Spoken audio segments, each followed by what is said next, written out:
खबर दें आपको, खालिस्तान तहरीक का एक और सिख रहनुमा कनाडा में कत्ल कर दिया गया। सिख दिल सिंह को कनाडा के इलाके बनीबेग में नामालूम अफराद ने फायरिंग करके हलाक कर दिया। आप उनके लोग ये कह भी रहे हैं कि जी हमने मुसाद का तरीका अपना लिया कि जिस तरह मुसाद बाहर जाके मारती थी लोगों को, तो उसी तरह से हमने भी मारना शुरू कर दिया। और ये खालिस्तानी जो हैं वो इंसर्जेंट से निकल के वो टेररिस्ट बन चुके हैं। सिख रहनुमा दौल सिंह भारत को इंतहाई मतलूब अफराद की फहरिस्त में शामिल था। सिख दुल सिंह ने 2017 में खालिस्तान तहरीक में शमूलियत इख्तियार की थी। मैं इनको सिख नहीं बोलता, मैं इनको खालिस्तानी बोलता हूँ, क्योंकि सिख मजहब क्यों बना था? हिंदुओं को बचाने के लिए। किससे? इन्वेडर से। बिल्कुल कनाडा इंडिया सिर्फ का मसला नहीं बन गया, ये India versus the western allies का बन गया है। अब कैनेडियन प्राइम मिनिस्टर जो हैं वो जलेबियां बनाना शुरू हो चुके हैं। जी हाँ, भारत की तरफ से काफी सख्त किस्म का जवाब गया, भारत की तरफ से बहुत सख्त किस्म का रिस्पांस जब गया। अच्छा, India should also help with Quebec referendum, यानी अब आप बात कर रहे हैं कि कनाडा को तोड़ दिया जाए। इंडियंस ने इस टाइम पे जितना मतलब यूनाइटेड होके दिखाया है, मतलब इस चीज के ऊपर अच्छा वाला मुल्क चल रहा था, कोई जरूरत ही नहीं थी ऐसे इस तरह से कोई इस तरह की स्टेटमेंट दे के तो उन्होंने काम खाया।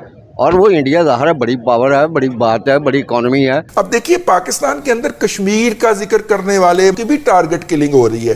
कराची में, इस्लामाबाद में, मुजफ्फराबाद में अभी रिसेंटली हुई है, लेकिन वहां पे यहाँ पे हमारी बात कोई सुनता नहीं है। हम जब इसको आलमी फोरस पे उठाते हैं, अब बात रही किसने मारा किसने नहीं मारा, ये तो डोवाल साहब भी बता सकते हैं, या अमित शाह बता सकते हैं, या मोदी जी बता सकते हैं, ठीक है। लेकिन मैं इतना कह सकता हूँ कि अगर ये इंडिया ने मारा है तो आप ये एक न्यू इंडिया है। नमस्कार दोस्तों, कल ही कनाडा में एक और खालिस्तानी गैंगस्टर मारा गया है जिसका नाम है सुखदुल सिंह। दोस्तों, ये गैंगस्टर भारत से कुछ साल पहले ही भागकर कनाडा गया था और कनाडा में अपना शरण प्राप्त किया था। और इस गैंगस्टर के पीछे 7 क्रिमिनल केसेस दर्ज है भारत, लेकिन खालिस्तानियों का देश कनाडा ने इसे शरण दे दिया था। दोस्तों, अभी भारत और कनाडा के बीच में एक हरदीप सिंह निज्जर खालिस्तानी का मर्डर को लेकर के बड़ा विवाद चल रहा है और इसी बीच इस खालिस्तानी गैंगस्टर का मारा जाना एक और बड़ा विवाद खड़ा कर सकता है। लेकिन दोस्तों, इसी बीच हमारे प्रधानमंत्री मोदी जी ने एक बड़ा कदम चला है और वो ये है कि आने वाले रिपब्लिक डे में हमारे प्रधानमंत्री मोदी जी ने क्वाड देशों के लीडर्स को भारत बुलाया है एज अ चीफ गेस्ट, जहां जो बाइडेन अमेरिका के राष्ट्रपति, एंटनी एल्बनीज ऑस्ट्रेलिया के प्रधानमंत्री और फुमियो किशिदा जापान के प्रधानमंत्री भी मौजूद होंगे। दोस्तों, ये साफ संकेत है पूरी दुनिया को कि भारत के रिलेशन सभी वेस्टर्न कंट्रीज के साथ अच्छे हैं और मजबूत है। तो चलिए इसी पर आगे पाकिस्तानी मीडिया का रिएक्शन देखते हैं। जस्टिन ट्रूडो साहब को ये क्या जरूरत महसूस हुई और ये सारा सिलसिला है क्या?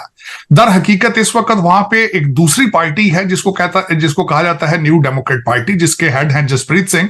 उनके पास तकरीबन लगभग 25 एमपीए की सपोर्ट उनको हासिल है और उनकी सपोर्ट के बगैर जस्टिन ट्रूडो जो होते हैं वो जीरो हो जाते हैं। तो उन्होंने इस पे कैपिटलाइज किया, जिसकी बिल्कुल सही मिसाल दी डॉक्टर जयशंकर साहब ने। इसको नाम दिया है वोट बैंक पॉलिटिक्स।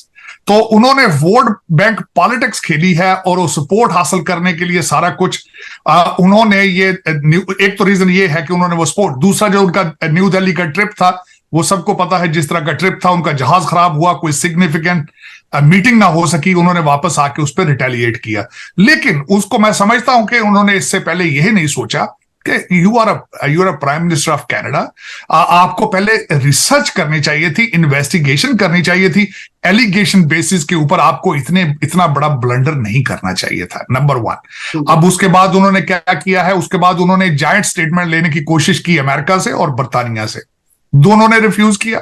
जब अमेरिका ने कहा है कि आप पहले अपनी योर इन्वेस्टिगेशन योर स्टेटमेंट, आप पहले इन्वेस्टिगेशन करें उसके बाद उससे डील करें।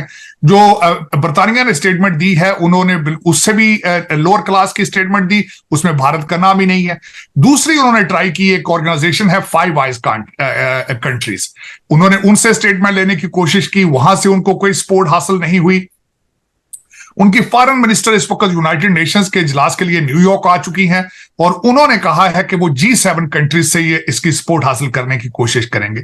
लेकिन मेरे ख्याल में इन एलिगेशन की बेसिस पे, इल्जामात के बेसिस के ऊपर कोई भी जो कंट्री है वो इनको सपोर्ट नहीं देगा, बिलखसूस जब भारत दुनिया की 5वीं बड़ी इकोनॉमी हो तो ये रिस्क कौन लेगा? मेरे ख्याल में इस वक्त Justin Trudeau is in a tight corner, he is under pressure. उन्होंने कर तो लिया है, जिस तरह आपने खुद फरमाया है कि अब वो जो है वो उसके बारे में सोच रहे हैं, टोन डाउन हो चुके हैं। आज उन्होंने कहा है कि मेरा मकसद ये नहीं था कि भारत को प्रोवोक किया जाए, लेकिन मेरे ख्याल में अब ट्रेन निकल चुकी है और इस वक्त जो भारत की तरफ से भी ट्रैवल एडवाइजरी आ चुकी है, उन्होंने भी एक डिप्लोमेट को निकाल दिया है, इन्होंने भी एक डिप्लोमेट को निकाल दिया है।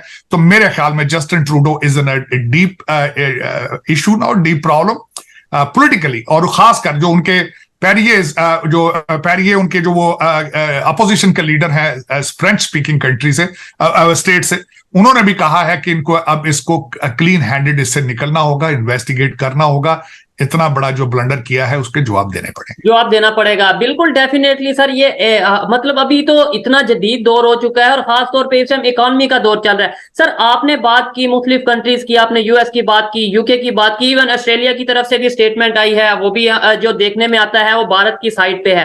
फिर एक बड़ी चीज जिस वजह से ये सारा सिनेरियो क्रिएट किया जा रहा है या करने की कोशिश की जा रही है सिख कम्युनिटी को लेके इंटरनेशनली, तो यूएस में जो सिख कम्युनिटी बैठी है, उनके जो मेंबर हैं, उनके जो हेड हैं, उनकी तरफ से भी प्रॉपर भारत को लेके जो है वो स्टेटमेंट दी गई है कि भाई जो कनाडा के प्राइम मिनिस्टर ने बोला है वो बिल्कुल गलत है, हम भारत के साथ खड़े हैं। यूएस के जो सिख कम्युनिटी है उनकी तरफ से भी यही स्टेटमेंट आई है। डेफिनेटली, मैं बल्कि आज भी मैं बातें हो रही थी इसी हवाले से, बल्कि एक दो जगहों पे मैं ऐसी जगह पे था जहां पे सिख कम्युनिटी के लोग जो थे they were talking to the media, तो उनके भी जज्बात यही हैं कि एलिगेशन बेसिस के ऊपर ये सब चीजें नहीं करनी चाहिए थी। वो जो निजर साहब का, सबसे पहले तो आज एक बड़ी खूबसूरत बात एक सिख लीडर ने की है, जसदीप सिंह उनका नाम है, उनकी ऑर्गेनाइजेशन का नाम है सिख्स ऑफ अमेरिका। उन्होंने आज एक बात की, बहुत खूबसूरत बात की। उन्होंने कहा कि जब